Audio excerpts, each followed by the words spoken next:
Good morning! Ito, sarap. Isda na namang cute. Kahit hanggang, buntot, pwedeng kainin dahil malutong. Sarap. Sarap pati ng aming bigas. Ang bigas namin ay pabayo. Galing sa Linang. Binili namin sa Bagong Bayo. Well milled rice. Sarap. Maputi. Malagkit-lagkit ng kaunti. At mabango. At masarap kainin kahit kanin lamang. Ngayon, sinamahan pa ng masarap na tuyo at kape sa umaga. Kaya, yung pusa, gusto akong saluhan. Kaya, taboy natin ang mga meow-meow. Ayan. Ang ganda na pala ng aking hair. Mahaba na pala at malambot. So beautiful. And ang charap-charap ng aking pagkain kahit umuulan.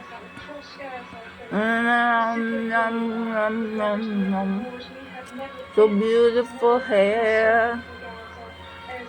So sarap, blessing ng God.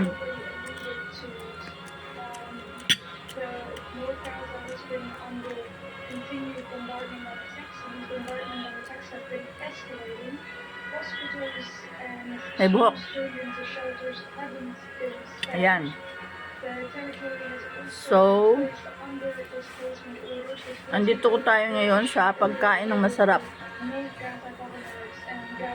So, wag kang magpatunog niyan. Wag mong patunogin yan. To, wag mong patunogin yan, sabi ko sa iyo.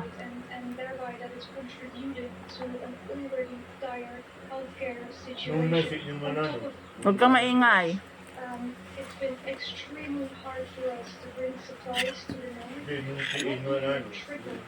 Kasi inom tayo ng kape.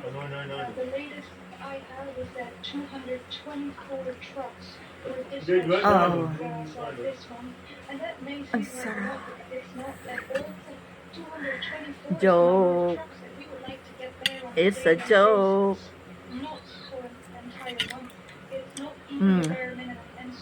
In the hospitals, there's no food, there's no water for patients, and for healthcare staff, there's no fuel, there's no electricity, and more generally, across North kanina wala bagyo? Yan?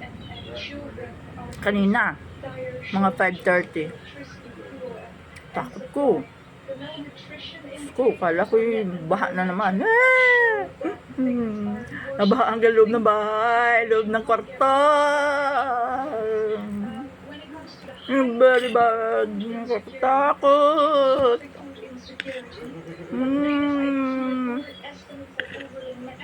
Yun. Itong loob ng bahay namin. Ito, pinatambakan ko na ito. Ang daming halaga ng ang nagasto. Gastos ko dito ay talagang galing sa sweldo ko lamang. Itong tambak. Doon sa may kusina, sa may papuntang banyo, sa bathroom, sa comfort room, sa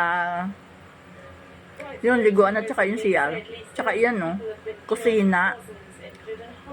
At saka doon sa kainan, at saka dito, sa loob ng bahay, at saka, ay yung kwarto hindi ko napatambakan. Ngayon, nag-fountain yung, dahil mababa yung kwarto, nag-fountain. Doon lumabas sa ilalim ng lupa yung kita naman ninyo doon sa video. Yung tubig, ayan, tumaas. Muntik na yung kutsyon. Diyos ko. Kung tumagal-tagal pa, baka hanggang baywang na namin yun. So, thanks God naman at wala namang ganun. Pero sana naman itong bagyong kasunod, wag naman na. Diyos ko, mahal na Jehovah, wag na po. Please, please, please.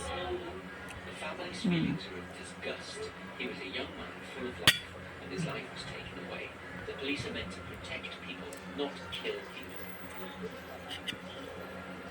The day Jacinto was killed, police were using tear gas and live bullets on demonstrators who were angry about what they see as blatant rigging of elections earlier this month.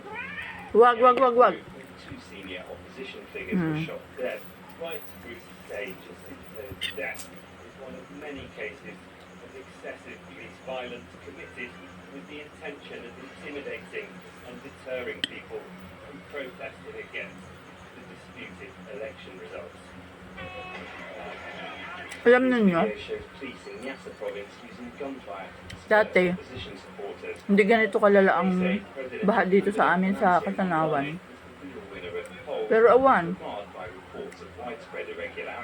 kaunting ulan, baha na, lalo na doon sa Kansiblag. Kakalungkot talaga. Lalo na yung mga halimbawa, may mga empleyado na taga roon sa may bandang linang doon, sa bandang Kansiblag palayo. Hindi sila makatawid. So, mahirap. Tapos, yung mga magagaling pa ng Lucena, Gumakay, mga empleyado, mahirapan din. Sana naman ay magkaroon ng solusyon. This Lord God. Okay? Sige. Love you all. Bye. Mwah.